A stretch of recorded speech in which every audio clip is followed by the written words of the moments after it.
வணக்கம் Soundarya, good morning.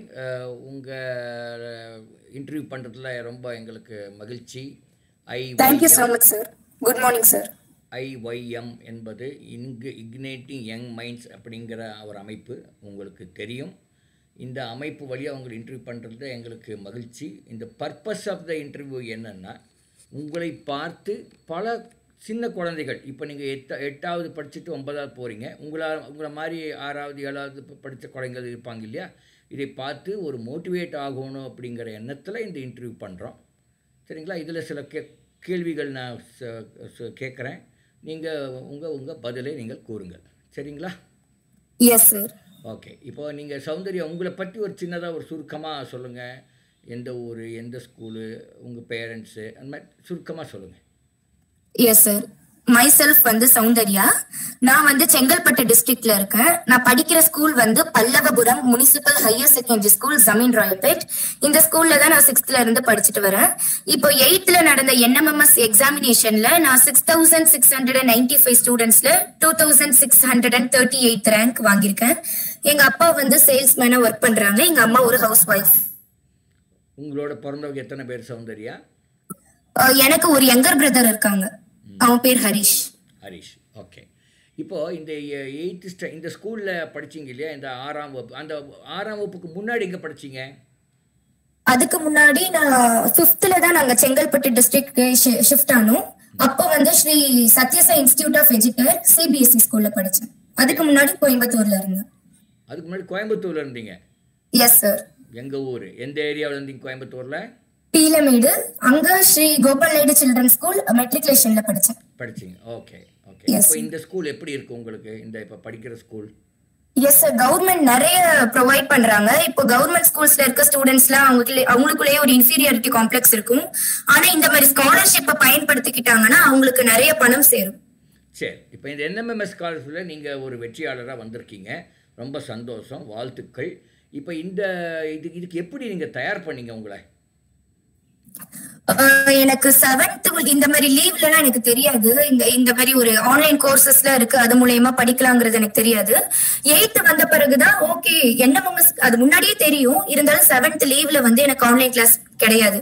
8th வந்த பிறகுதான் எங்க மேம் வந்து இந்த மாதிரி ஆன்லைன் கிளாஸ்ல அட்டென்ட் பண்ணுங்கன்னு சொன்னாங்க. நான் அந்த கிளாஸை வந்து நல்லா யூட்டிலைஸ் பண்ணிக்கிட்டேன். நம்மளுடைய IOM கிளாஸை வந்து நான் ஒரு 2 to 3 months கழிச்சுதான் அட்டென்ட் பண்ணவே ஆரம்பிச்சேன். அப்படி அட்டென்ட் பண்ணும்போது அவங்க சார் சொல்றதுல ஒரு குட்டியா ஒரு நோட்ஸ் எடுக்கலனாலும் ஸ்கிரீன்ஷாட் எடுத்து வச்சுப்பேன். அது தனியா நான் ஒரு கேலரியில சேவ் பண்ணி வச்சுப்பேன், NMMS அப்படின்னு சொல்லி. அந்த கொஸ்டின் பேப்பர்ல நான் வந்து ஃப்ரீ டைம்ல இருக்கும்போது திருப்பி ரிவைஸ் பண்ணுவேன். அதுக்கப்புறம் 7th போர்ஷன்லாம் லாஸ்டா படிக்க ஆரம்பிச்சேன். ஃபர்ஸ்ட் மேம் 8th என்ன எடுக்கிறாங்களோ அவங்க நடத்தும் போதே சேட்டுக்கு நான் அப்படியே ப்ரிப்பேர் பண்ணிக்க, மேம் என்னெல்லாம் சொல்றாங்களோ அதுக்கு மேலேயே நோட்ஸ் எழுதி வச்சுப்பேன் முக்கியமா கிளாஸ் நடத்தும் போதே. அதுக்கப்புறம் மேத்ஸை பொறுத்த வரைக்கும் நான் ஷார்ட் கட்டா சார் எடுக்கும்போது அவங்க கிட்டயே டிஸ்கஸ் பண்ணுவேன். சார் இந்த மாதிரி ஷார்ட் கட்டா எப்படி சார் போடுறது அப்படின்னு சொல்லி. அந்த மாதிரி நான் மேத்ல வந்து மேத்ஸ் ப்ரிப்பேர் பண்ணேன். அதுக்கப்புறம் சேட்ல மேத்ஸ் ப்ரிப்பேர் பண்ணேன். மேத்தை பொறுத்த வரைக்கும் நான் IYMல அட்டென்ட் பண்ணி அதுல இருக்க கொஸ்டின் பேப்பர்ஸ் ரெஃபர் பண்ணேன். அதுக்கப்புறம் யூடியூப்ல போய் சர்ச் பண்ணி படிச்சேன். அப்போ சுருக்கமாக சொல்ல போனால் நீங்கள் வந்து சேட்டில் மேத்தமெட்டிக்ஸும் மேட் போர்ஷனும் நீங்கள் IIM உடைய ஹெல்ப் எடுத்தீங்க. ஆனால் சேட்டில் சயின்ஸும் சோஷியல் சயின்ஸும் உங்கள் ஸ்கூல் வாத்தியார் சொல்லி கொடுக்கும்போது அதுலேயே கரெக்டாக பார்த்து அதுவும் பண்ணினேன். அதுக்கப்புறம் ரெஃபர் பண்ணிக்கிட்டேன். வீட்டுக்கு வந்து டைம் இருக்கும்போது நைட்ல டைம் ஒதுக்கி படிச்சேன். எவ்வளோ நேரம் படிச்சிருப்பீங்க? ஒரு இப்போ எவ்வளோ நேரம் அப்படின்னு ஏதாவது சொல்ல முடியுமா? Yes sir. காலையில வந்து நிறைய ஒர்க் இருந்ததுன்னா ஸ்கூல் ஒர்க் மட்டும் பார்ப்பேன். ஆனா நைட்டு ஒரு 8 to 9 அப்படி இல்லைன்னா 7:30 to 9 வரைக்கும் இந்த இதுக்காக பார்ப்பேன் NMMSக்கு. அது எனக்கு கொடுக்குற ஹோம்ஒர்க் பொறுத்து நான் அப்படி அட்ஜஸ்ட் பண்ணிப்பேன். ஓகே. உங்க பேரண்ட்ஸ் ஏதாவது ஹெல்ப் பண்ணாங்களா? Yes sir. எங்க அம்மா கிட்ட ஏதாவது டவுட் கேட்பேன். அவங்க சொல்லுவாங்க, இந்த மாதிரி ஐடியா கொடுப்பாங்க, இங்க பாரு அப்படி பாரு இதுல ரெஃபர் பண்ணுன்னு. எனக்கு ஏத்த மாதிரி கோஆபரேட் பண்ணாங்க. ஓகே. இப்போ நீங்கள் ஏதாவது மற்ற குழந்தைகளோட சேர்ந்து ஏதாவது ஜாயிண்ட் ஸ்டடி மாதிரி பண்ணீங்களா? ஜாயிண்ட் ஸ்டடி எங்க ஸ்கூல்ல டைம் இருக்காது, வீட்டுக்கும் யாரும் வரமாட்டாங்க. அதனால நான் மேக்சிமம் தனியா தான் உட்காந்து படிப்பேன். ஸ்கூல்லனா ஐடியாஸ்லாம் நிறைய பேர் ஷேர் பண்ணிப்பாங்க, இது எப்படி பண்ணுன அப்படின்னு சொல்லி. அப்போ நான் வந்து பிரேக் டைம்ல எப்பவாச்சும் ஒரு வாட்டி குரூப் ஸ்டடி பண்ணிப்போம். சரி. இப்போ உங்கள் ஏதோ ஒரு மார்க் வாங்கியிருப்பீங்க என்எம்எம்எஸில், ஆனால் நீங்கள் இப்போ வெற்றியாளர். இதை விட அதிகமாக மார்க் வாங்குறதுக்கு என்ன பண்ணியிருந்தா வாங்கியிருப்பீங்க? அது ஃபர்ஸ்ட் ஓஎம்ஆர் ஷீட்ல பிராக்டிஸ் பண்ண ஆரம்பிச்சிருக்கணும். எனக்கு ஃபர்ஸ்ட் வந்து டிஃபிகல்ட்டியே அதுதான். நான் ஸ்லாஷ்னு ஒரு எக்ஸாம் எழுதினேன் 8th. அப்போ ஓஎம்ஆர் ஷீட்ல எழுதும் போது எனக்கு நிறைய டைம் எடுத்துக்கிச்சு அந்த இது ஆன்சர்ஸ் மார்க் பண்ணும்போது. என்எம்எம்எஸ்ல கிட்டத்தட்ட ஒரு 3-4 கொஸ்டின் நான் தப்பா மார்க் பண்ணிட்டேன். அதுதான் எனக்கு ரொம்ப கஷ்டமா இருந்தது. அதுக்கப்புறம் இன்னி பண்ணணும் அப்படின்னா, உங்களுக்கு ரேங்க்ல நீங்க வரணும் அப்படின்னா நீங்க இன்னியுமே நல்லா எஃபோர்ட் எடுத்திருக்கணும். தனித்தனியா நோட் போட்டு நான் பண்ணிருக்கணும். நான் ஸ்கிரீன்ஷாட்ல மட்டும் நான் சேவ் பண்ணி வச்சுக்கிட்டேன். அதனால எனக்கு அது கொஞ்சம் இதா இருக்கு. எந்த மேட்ல வந்து எனக்கு மேத்ஸ்ல ஃபார்முலாஸ் மட்டுமே வச்சு நான் பண்ற மாதிரி பார்த்தேன். சர்ட்ட ஷார்ட்கட் கேட்டேன். அப்ப அவர் வந்து ஃபார்முலாஸ் இல்லாத சம்ஸ்க்குலாம் ஷார்ட்கட் சொல்லி கொடுத்தாங்க. ஆனா மேத்ஸ்ல இந்த ஃபார்முலாஸ் வச்சு பண்ற சம்முக்கு நான் ஷார்ட்கட் பார்க்கவே இல்லை. அதனால எனக்கு அது போட்டு பார்க்க நேரம் ஆயிடுச்சு மேத்ஸ்ல.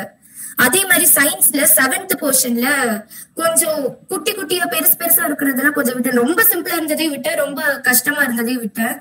அதுல கஷ்டமா இருந்ததுல அந்த ஃபார்முலாஸ் அதுல கவுடங்னா அதோட ஹீட் கெப்பாசிட்டி என்ன, அந்த மாதிரி அதோட ஃபியூல் கன்சம்ப்ஷன் எவ்வளவு இருக்கும் அப்படின்னு சொல்லி தனித்தனியா பாக்ஸ் கொடுத்திருப்பாங்க.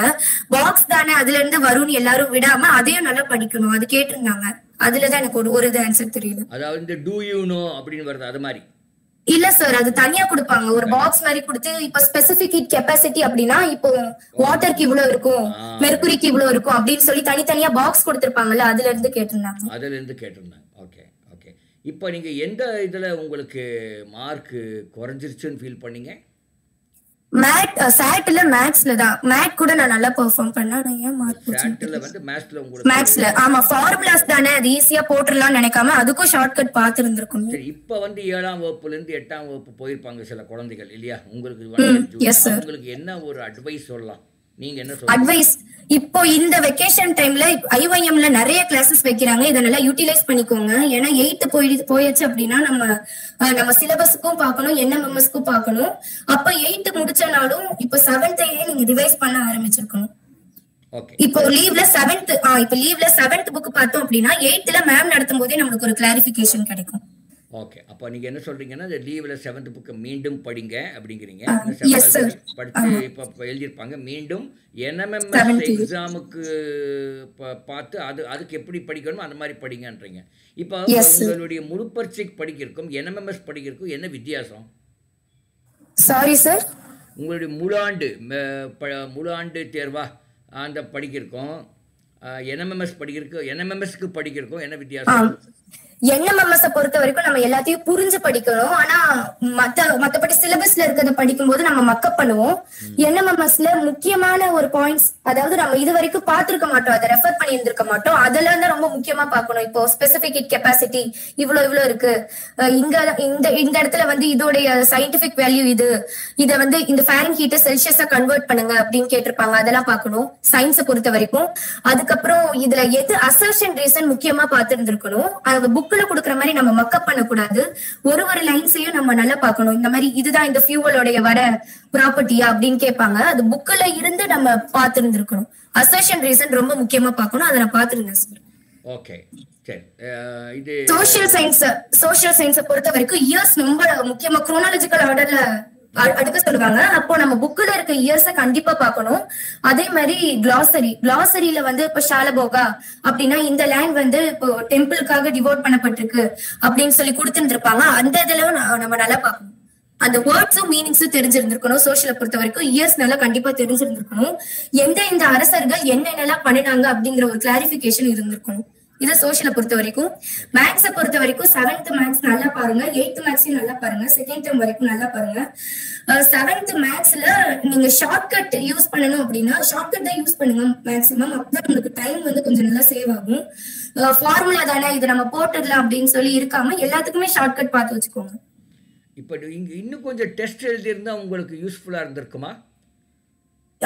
யூஸ்ஃபுல்லா இருந்திருக்கும் சார். ஆனா வீட்லயே நான் அப்பப்ப பாக்குறதுதான். ஆனா ஃபார்முலாஸ் யூஸ் பண்ணி போடுவேன். ஓகே.